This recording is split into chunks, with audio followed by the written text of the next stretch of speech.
अब मैं आप लोगों को एक बात और बताना चाहूँगा कि ये जो हमारा एक स्कंद पुराण से काशी खंड से स्त्री जातकम चल रहा है, तो इसमें दूर से देख करके लक्षण पहचानने का उपाय दिया गया है। तो इसमें मैंने जो देखा है और जो इसमें है तो एकदम सटीक जानकारी है। तो इसी में क्या देखें और उससे क्या अंदाज़ा लगे, चेहरे पे क्या ध्यान दें, क्या देखें, तो इससे अंदाज़ा लगता है। तो ये सब सीखने के लिए मैंने एक ये चालू किया है। तो इसी में आता है कि यदि स्त्री हंस दे तो उसके हंसने से किस प्रकार से हमें अंदाज़ा लगाना चाहिए कि उसका प्रारब्ध कैसा है। जिस औरत के हंसने से थोड़े दांत दिखें और गाल पर थोड़े ऊंचे गाल हो जाएं और आंखें बंद नहीं होना चाहिए, ये ध्यान रखें। और यदि आंखें बंद हो रही हैं तो औरत वह बहुत ही खराब है, और अगर आंखें बंद नहीं होती वह बहुत अच्छी होती है। हंसने में गाल में छोटे छोटे किनारे गड्ढा भी हो जाते, वो बहुत अच्छे होते हैं। गाल मोटे हो जाएं वो बहुत अच्छे होते हैं। और वो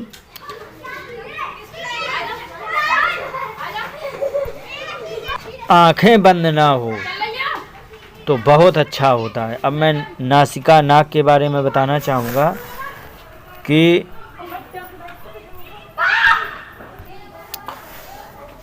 जिस स्त्री की नाक बराबर हो, गोल हो, नथने उसके बढ़िया हो, मोटे छेद वाली नाक हो, वह शुभ होती है।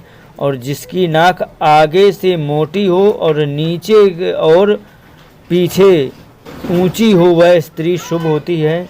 और जिसकी नाक आगे सिकुची हो, माने आगे को संकुचित हो, दबी ऐसी हो और लाल होए वह विधवा होती है और क्लेशदायक होती है। और चिपटी नाक वाली स्त्री दूती होती है। और बहुत छोटी या बहुत बड़ी नाक वाली औरत लड़ाई बहुत करती है। तो ऐसे से दूर रहें। अब छींकने के हिसाब से बता दें, जिस औरत के लंबे श्वास करके 2-3 छींक आवे वह बड़ी आयु पाती है। अब मैं बताना चाहूँगा कि उसके आँखों को देख करके कैसे पहचाने स्त्री ठीक है या नहीं है। तो आँखों के बारे में बताया गया कि जिस औरत के नेत्र लाली लिए काली पुतली वाले हों वे बहुत शुभ होते हैं। और गौ के समान सफ़ेद लिए विशाल चिकने काली पुतलियों वाले बहुत शुभ होते हैं। और ऊंचे नेत्र ऊंचाई हो उनकी, या छोटे नेत्र वाली बड़ी उम्र पाती है।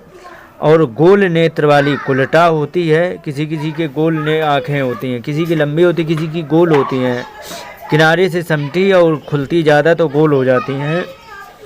तो ऐसी कुलटा होती है। मेढक या भैंस की जैसे होते हैं किसी के आँखें, तो ऐसी नेत्र वाली शुभ नहीं होती है। और पीले वर्ण की जो होती है नेत्र वाली, पीले वर्ण की नेत्र वाली हमेशा कामुक रहती है। तो कामुक रहने से वो परपुरुष के साथ ज़्यादा रहने की सोचती है। तो ऐसी स्त्री कामुक होती है। और कबूतर जैसे नेत्र वाली खोटे स्वभाव वाली होती है। लाल नेत्र वाली घात करती है। और बाईं आँख से कानी वैश्या होती है और दाहिनी आँख से कानी औरत बांझ होती है। और पीले वर्ण वाली जो स्त्री होती है वह औरत धन्य धान्य समृद्धियों सहित होती है। अब मैं बताना चाहूँगा कि पलक किसके कैसे होने चाहिए। तो किसी स्त्री के जो पलक होते हैं वे बड़े ही सूक्ष्म होते हैं, तो वे अच्छे होते हैं। और किसी के पीले वर्ण के होते हैं और बिरले दूर दूर होते हैं, ऐसी स्त्री वो निंदनीय होती है। ये गलत होता है, खराब होता है। भौहों के बारे में भी बताया गया है। भौहों के बारे में बहुत ज़रूरी है। जिस औरत की भौहें चिकनी हो, काली हो, आपस में से एक एक मिली ना हो वे सही होती है, शुभ होती हैं। और कोमल रोम वाली, धनुष के समान आकृति वाली बहुत बढ़िया होती है। और कठोर रोए वाली, मोटे मोटे बाल वाली जो होती है वह बहुत खराब होती है, तो ऐसी नहीं होनी चाहिए। आपस में मिली हुई बहुत लंबी पीले वर्ण की शुभ नहीं होती है, बहुत खराब होती है। इसके लिए तो मैंने एक अलग से वीडियो बना के डाला है, यदि जुड़ी है तो उसमें क्या क्या होते हैं। तो वो ऐसी औरत बात नहीं मानती और अपने दुर्भाग्य को जन्म देती है अपने हाथों। तो ये है। अब कान के बारे में बताया गया है, जिस औरत के कान गुलाई हो सुख देने वाले होते हैं, शुभ होते हैं। चौड़ाई रहित हो, बहुत नसें ना हो और दुर्बल कान होते हैं। किसी के नसें ज़्यादा ना हो तो बढ़िया होते हैं, चौड़ाई ज़्यादा ना हो तो अच्छे होते हैं, खराब होते हैं। कम चौड़ाई के कान खराब होते हैं, चौड़ाई लिए होते वो अच्छे होते हैं। लेकिन चौड़ाई रहित हो, नसें ज़्यादा दिखें, दुर्बल हो, कमज़ोर हो, वे बहुत खराब होते हैं। ऐसे कान बहुत दिक्कत देते हैं। लंबौ कर्णौ शुभा वार्तौ सुखदौ शुभप्रदौ शशकुली रहितो निद्यौ निरालो कुटिलो शशौ। इस प्रकार से इसमें आया है। अब इसके बारे में बताना चाहूँगा कि रोएं जो होते हैं उसके जिस औरत के कपाल नसों से रहित, माथे को कहते हैं, कपाल जो होता है वो माथे को कहते हैं, तो माथे के बारे में बताया गया। यदि रोएं से रहित है, चंद्रमा के आधे चंद्रमा के समान है, वह बहुत अच्छा होता है। लगभग 3 अंगुल का होना चाहिए, बहुत अच्छा होता है। सौभाग्यवती स्त्री होती है जिसका ललाट प्रकाशमान हो, बढ़िया चमकीला हो, वह कल्याण करने वाली होती है और वह राज संपदादायक होती है। और सभी का जिसका माथा लंबा होता है, ज़्यादा लंबा, वह स्त्री देवर का नाश करती है। और जिसके माथे पर रोंगटे और नसें हों, ऐसे मस्तक वाली स्त्री रोगिणी होती है। ऐसे स्त्री को रोग ज़्यादा होते हैं। और किसी की मांग जो होती है, मांग जहाँ मांग भरते हैं बालों में, किसी की मांग अलग से बन जाती, तो अगर जो मांग सीधी होती है तो बहुत अच्छी है, होगा जो टेढ़ी मेढ़ी हो जाए तो दिक्कत देती है।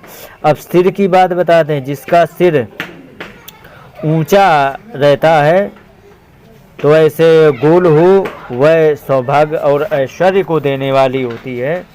तो ऐसी जो स्त्री होती है ठीक होती है। अब मैं चोटी का स्थान बताना चाहूँगा। चोटी का स्थान का मतलब ये, सिर के ऊपर जो चोटी का स्थान होता है, जहाँ पे चोटी बांधी जाती है ऊपर, उस स्थान के बारे में बताना चाहूँगा। जिस औरत की चोटी का स्थान मोटा हो, चारों तरफ को फैला हो, वह विधवा होती है। और बड़ा हो चोटी का स्थान, वह पापनी होती है।